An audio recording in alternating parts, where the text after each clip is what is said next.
ગત તારીખ 21/4/2024ના રવિવારના રોજ સામાન્ય બાબતે લિંબાયત કબરૂનગર આવાસમાં રહેતા અને કુખ્યાત MS કંપની ગેંગના સાથી એવા મોહસિન ઉર્ફે બાબા કાલિયા અને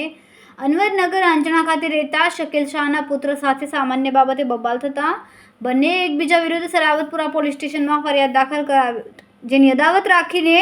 રાત્રે 11 કલાકે શકીલ શાહ એના ઘર પાસે માથાભારે છાપ ધરાવતા મોહસિન ઉર્ફે બાબા કાલિયા અને ટોળકીએ પોલીસ તંત્રના કોઈપણ પ્રકારના ભય વગર હથિયારો સાથે હિંસક હુમલો કરીને